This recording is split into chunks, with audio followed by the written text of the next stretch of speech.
So the bronze bomber, Deontay Wilder, has spoken about his mentality and also his preparation in the lead up to this fight with Robert Helenius. So I'm going to be reading from this article on Boxing Scene that you can see on screen now, titled Deontay Wilder, "Feels great not to have pressure. I'm in a different position now." I'm going to, as always, leave this linked in the description box in case you want to check it out for yourself.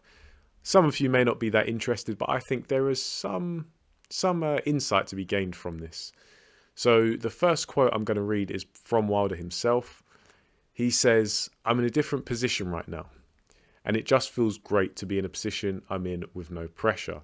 I don't need the business anymore. When I do it for my own personal reasons. I'm doing it for the people, and I'm doing it for some hardware, some titles." Wilder also goes on to talk about his preparation, specifically his training for this fight. Apparently he's only doing he's done 500 rounds on the pads and 500 rounds shadowboxing. Distinct lack of sparring, I think they're trying to allude to in this. But just to quote Wilder again, he says, "We've been doing 30 or 40 rounds non-stop. Only time I get water is during the break. I've just been doing things like that to challenge myself, doing things that have never been done before and that you don't really do in boxing. I wanted to see how my body adjusts to the long length of time without a break. When you can go a long time without taking a break, you're in shape." End quote. And now, as I say, some people might not look into this too tough. They might think it's just, uninteresting, kind of the typical, you hear fighters in the lead up to fights and they say, I feel better than ever.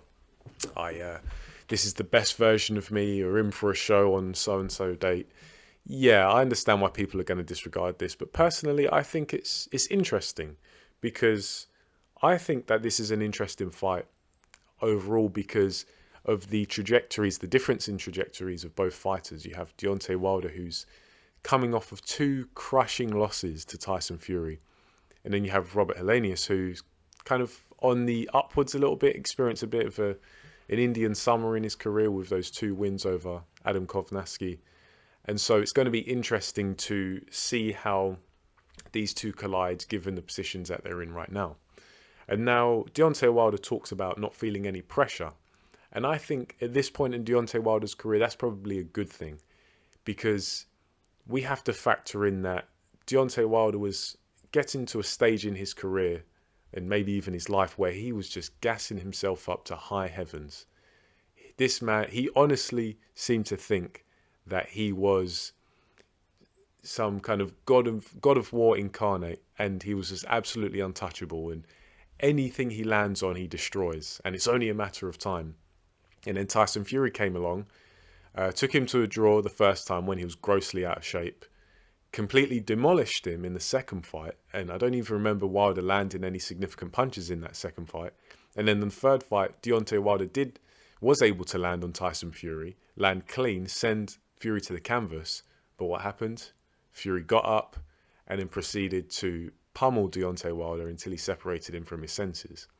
And now when you have the kind of outlook or self-perception that Deontay Wilder had, and maybe still does have, but especially at the time Deontay Wilder thought he was unbeatable.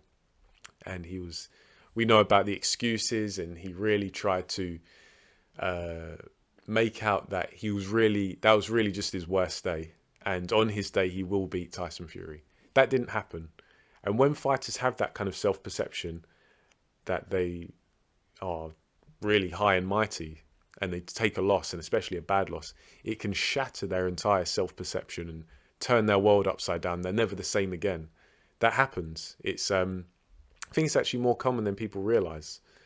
And that, I think, adds an aura of intrigue, because what version of Deontay Wilder are we going to get? Are we going to get a gun-shy version of Wilder who's super, is very apprehensive to let his hands go and maybe just has lost his killer instinct? Because that's really what sets Deontay Wilder apart. Is, yes, he has elite level power, but it's really his instinct and the energy. When Deontay Wilder smells blood, he goes for it. And when he's in that kind of frenzied state, not many people can hold him off, at least from like a physicality point of view. I imagine if you're technical enough and slippery enough like Fury, you can duck and dive and slip and roll a lot of the shots, but even Fury felt the force throughout their 3 fights. But yeah, I think it's interesting because as I say, I suspect that this is good for Wilder. I think he needs to be in a position now where he doesn't feel any pressure, where he's doing it for the love of it. He's doing it not necessarily just he's trying to uphold his reputation, but he's looking to get in there and do what he does best and do what he enjoys, which is boxing. I think that's something that a lot of fighters can benefit from. There are other fighters, usually quite a small minority of fighters who, like Tyson Fury, actually, I think he falls into this category of they perform at their worst when they don't feel pressure. So that pressure it's helpful to them. They need it. They need to feel the pressure of the opponent's presence, and they need to feel the high stakes to get the best out of them. Tyson Fury is definitely like that, in my opinion. I think his track record has shown that. So I think we're going to find out something about Deontay Wilder, because we know Deontay Wilder has heart. He has a lot of heart. You can't take that away from him. That's one of his greatest assets. But that's when he's in the ring, when he's in the thick of it. He's suffered these 2 losses now. Are we going to see any changes to his character? I think it's interesting enough to tune in and find out. But also, Deontay Wilder is getting up there in age. And in this article, they alluded to the kind of training that Wilder has been doing. And if you look at Wilder's physique in videos and pictures, he looks like he's slimmed down a bit. So it does look like he's taking his training in the direction of just focusing on conditioning, doing boxing drills. So he's spending a lot of his time in the ring, shadow boxing on the pads. And they don't really talk about the sparring.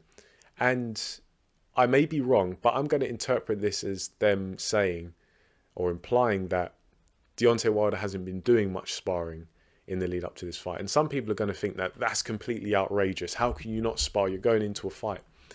And, you know, I don't think people always consider... I think it's like people have a very blinkered view of the preparation for a fight and how it should always be a certain way. You should always do your road work, always do your shadow boxing, always do your heavy bag work, always do your pad work, always do your sparring. And they don't understand how, as you go through a career and you're a professional fighter, a high-level prize fighter, how you're not always going to do the same amounts of each of those training or types of training as you progress through your career. And if we look at Deontay Wilder, he's what, 35, 36 now? So he's in his mid-30s, and Deontay Wilder's been around for a long time. He's been a pro for what? How long has he been a pro for? 14 years? 14 years. So there you get the accumulation of wear and tear throughout being a professional fighter. So as you get older, it's not uncommon for older fighters to do less sparring and focusing on just getting in good shape and just keeping some momentum, able to go through the motions on pads, in the shadow boxing, on the bag, because the sparring, you know, it's no secret how fighters of yesteryear who have managed to carry on fighting to an advanced age, you know, into their late 30s, 40s sometimes, and they carry on trying to spar like a young man, and it just puts even more miles on the clock, even though they probably turned pro in their late teens, early 20s and were sparring hard rounds, a lot of hard rounds then, and have just tried to keep it up because that's what they believe they need to do. It's your rite of passage as a boxer to always train like that until the very end. Whereas I'm personally in a more... I approve of a more intelligent approach where you realize the stage you're in of your career and you're like, you know what, let's taper things down a little bit. You know, you're up there in age, you don't have to spar as many rounds. Yeah, you still spar some rounds. You don't want to go in completely, you know, not in fighting shape at all.